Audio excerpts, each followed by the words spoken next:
പുതിയൊരു വീഡിയോയിലേക്ക് എല്ലാവർക്കും സ്വാഗതം. അപ്പോൾ കേരള PSCയുടെ ഏറ്റവും പുതിയ യോഗ തീരുമാനങ്ങളെ കുറിച്ചാണ് ഈ ഒരു വീഡിയോയ്ക്കകത്ത് പറയുന്നത്. ഇതിനകത്ത് കുറച്ചധികം ലിസ്റ്റുകൾ പ്രസിദ്ധീകരിക്കുന്നതിനെ കുറിച്ചും അതുപോലെ തന്നെ അല്ലാതെ കുറച്ചധികം കേരള PSCയുടെ ലേറ്റസ്റ്റ് അപ്ഡേറ്റുകളെ കുറിച്ചും പറയുന്നുണ്ട്. അപ്പോൾ എന്തൊക്കെയാണ് കേരള PSCയുടെ ഏറ്റവും പുതിയ യോഗ തീരുമാനത്തിനകത്ത് പറയുന്നത് എന്ന് നമുക്ക് നോക്കാം.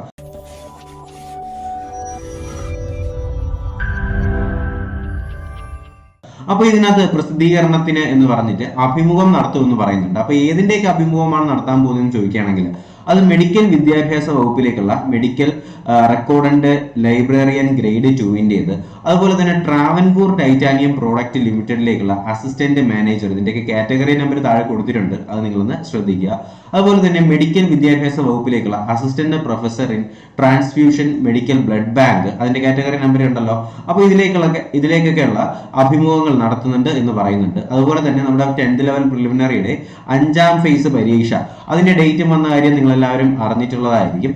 അപ്പോൾ നിങ്ങൾക്ക് എല്ലാവർക്കും അറിയാവുന്ന തന്നെ ജൂലൈ 2-ന് ഉച്ചയ്ക്ക് ശേഷം 1:30 മുതൽ 3:15 വരെയാണ് നമ്മുടെ 10ാം തല പൊതു പ്രാഥമിക പരീക്ഷയുടെ 5ാം ഘട്ട പരീക്ഷ നടത്തുക. ഓക്കെ, അപ്പൊ ഇത്രയാണ്. അതുപോലെ തന്നെ നമ്മുടെ പ്രമാണ പരിശോധന അല്ലെങ്കിൽ സർട്ടിഫിക്കറ്റ് വെരിഫിക്കേഷൻ നടത്തുന്നുണ്ട് എന്ന് പറയുന്നുണ്ട്. അത് നമ്മുടെ കേരള സംസ്ഥാന സഹകരണ കാർഷിക ഗ്രാമവികസന ബാങ്ക് ലിമിറ്റഡിലേക്കുള്ള ജനറൽ മാനേജറിൻ്റെതാണ്. അപ്പൊ കാറ്റഗറി നമ്പർ 10/2022-ൻ്റെയാണ് പ്രമാണ പരിശോധന നടത്താനായിട്ട് പോകുന്നത്. അതുപോലെ തന്നെ OMR പരീക്ഷ നടത്താനായിട്ട് പോകുന്നത് നമ്മുടെ ഇൻഡസ്ട്രീസ് ആൻഡ് കൊമേഴ്ഷ്യൽ വകുപ്പിലേക്കുള്ള ഇലക്ട്രീഷ്യൻ, കാറ്റഗറി നമ്പർ ഉണ്ടല്ലോ. അതുപോലെ തന്നെ കേരള സെറാമിക് ലിമിറ്റഡിലേക്കുള്ള അസിസ്റ്റന്റ് മാനേജർ, കേരള ഇലക്ട്രിക് ഇൻസ്പെക്ടറേറ്റിലേക്കുള്ള അസിസ്റ്റന്റ് ഇലക്ട്രിക്കൽ ഇൻസ്പെക്ടർ, അതുപോലെ തന്നെ പൊതുമരാമത്ത് ജലസേചന വകുപ്പിലേക്കുള്ള അസിസ്റ്റന്റ് എഞ്ചിനീയർ എന്നിവയുടെയൊക്കെ OMR പരീക്ഷ നടത്താൻ പോകുന്നുണ്ട് എന്ന് പറയുന്നുണ്ട്. അതുപോലെ തന്നെ പുതിയൊരു യോഗ തീരുമാനത്തിനകത്ത് പറഞ്ഞിട്ടുള്ള മറ്റൊരു കാര്യം എന്ന് പറയുന്നത് കുറച്ചധികം ചുരുക്കപ്പട്ടികകൾ പ്രസിദ്ധീകരിക്കാൻ പോകുന്നുണ്ട് എന്നാണ്. അപ്പൊ ഏതിന്റെയൊക്കെ ചുരുക്കപ്പട്ടികകളാണ് പ്രസിദ്ധീകരിക്കാൻ പോകുന്നത് എന്ന് നമുക്ക് നോക്കാം. നിയമവകുപ്പിലേക്കുള്ള ഗവൺമെന്റ് സെക്രട്ടേറിയറ്റ് അസിസ്റ്റന്റ് കന്നഡ ട്രാൻസ്ലേറ്ററിൻ്റെത്, ആയുർവേദ മെഡിക്കൽ വിദ്യാഭ്യാസ വകുപ്പിലേക്കുള്ള അസിസ്റ്റന്റ് പ്രൊഫസർ, അതുപോലെ തന്നെ ആയുർവേദ മെഡിക്കൽ വിദ്യാഭ്യാസത്തിലേക്കുള്ള അസിസ്റ്റന്റ് പ്രൊഫസർ രോഗനിദാന, കാറ്റഗറി നമ്പർ കണ്ടല്ലോ. അതുപോലെ തന്നെ ആയുർവേദ മെഡിക്കൽ വിദ്യാഭ്യാസ വകുപ്പിലേക്ക് കുറച്ചധികം എക്സാമിനേഷൻസിന്റെ ചുരുക്കപ്പട്ടികകൾ പ്രസിദ്ധീകരിക്കാനായിട്ട് പോകുന്നുണ്ട്.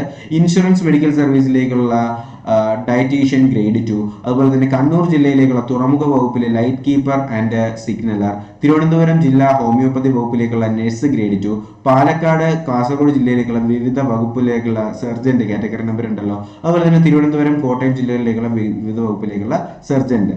അപ്പൊ എന്നിവരുടെയൊക്കെ ചുരുക്കപ്പട്ടികകൾ പ്രസിദ്ധീകരിക്കാനായിട്ട് പോകുന്നുണ്ട് എന്ന് പറയുന്നുണ്ട്. ഓൺലൈൻ അല്ലെങ്കിൽ OMR പരീക്ഷ നടത്താനായിട്ട് പോകുന്നത് ആർക്കിയോളജി വകുപ്പിലേക്കുള്ള റിസർച്ച് ഓഫീസറിൻ്റെതാണ്, കാറ്റഗറി നമ്പർ കൊടുത്തിട്ടുണ്ട്.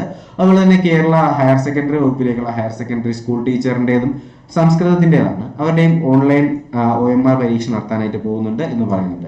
നിലവിൽ ഇതുവരെ നമ്മളെല്ലാവരും കാത്തിരുന്നതാണ് നമ്മുടെ +2 ലെവൽ നമ്മുടെ മെയിൻസിന്റെ എക്സാം ഡേറ്റിനെ ഫോളോ ചെയ്ത് വരുന്ന നമ്മുടെ ഫിസിക്കലിന്റെ ഒക്കെ അല്ലേ. അപ്പൊ അതിന്റെ ഒന്നും ഒരു തീരുമാനം ഇതുവരെ ഉണ്ടായിട്ടില്ല. പോരാത്തതിന് 1 വർഷത്തിലധികം ആയിട്ടുള്ള നമ്മുടെ ഡിഗ്രി പ്രിലിംസിന്റെ പരീക്ഷയുടെയും ഒരു തീരുമാനം ഇതുവരെ നിലവിൽ വന്നിട്ടില്ല കേട്ടോ. അപ്പൊ എന്തായാലും അതൊക്കെ ഉടനെ ഉണ്ടാവും എന്ന് തന്നെ നമുക്ക് പ്രതീക്ഷിക്കാം. എന്തായാലും ഇതേപോലത്തെ നോട്ടിഫിക്കേഷൻസ് എന്തെങ്കിലുമൊക്കെ അറിയുകയാണെങ്കിൽ തീർച്ചയായിട്ടും ഞാൻ നിങ്ങൾ ഉടനെ തന്നെ അറിയിക്കുന്നതായിരിക്കും. അപ്പോൾ അപ്ഡേഷൻസ് ലഭിക്കുന്നതിനായിട്ട് എന്ത് ചെയ്യുക, ചാനൽ സബ്സ്ക്രൈബ് ചെയ്യുക, ബെൽ ബട്ടൺ കൂടി എനേബിൾ ചെയ്തുകൊണ്ട് വീഡിയോസ് വരുന്നുണ്ടെന്നാണ് കാര്യത്തിൽ ഉറപ്പുവരുത്തുക. അതുപോലെ തന്നെ +2 ലെവൽ പ്രിലിംസിന്റെ ക്ലാസ്സുകൾ തുടങ്ങിയിട്ടുണ്ട്. അപ്പോൾ ക്ലാസ്സുകൾ കാണാത്തവർ തീർച്ചയായിട്ടും എന്ത് ചെയ്യുക, ആ ഒരു ക്ലാസ് കൂടി കാണുക. നമ്മുടെ പ്ലേലിസ്റ്റിനകത്ത് +2 ലെവൽ പ്രിലിംസ് എന്ന് പറയുന്ന പുതിയൊരു പ്ലേലിസ്റ്റ് വന്നിട്ടുണ്ട്. അപ്പോൾ ആ ഒരു പ്രിലിംസിന്റെ ആ ഒരു പ്ലേലിസ്റ്റ് കണ്ടാൽ നിങ്ങൾക്ക് ആ ക്ലാസ്സുകളെല്ലാം അതുപോലെ തന്നെ ഫോളോ ചെയ്യാനായിട്ടും കഴിയുന്നതാണ്. അപ്പോൾ എന്തായാലും പുതിയൊരു വീഡിയോ ക്ലാസ്സൊക്കെ ആയിട്ട് ഉടനെ തന്നെ കാണാം. അതുവരേക്കും എല്ലാവർക്കും bye bye, good bye, take care.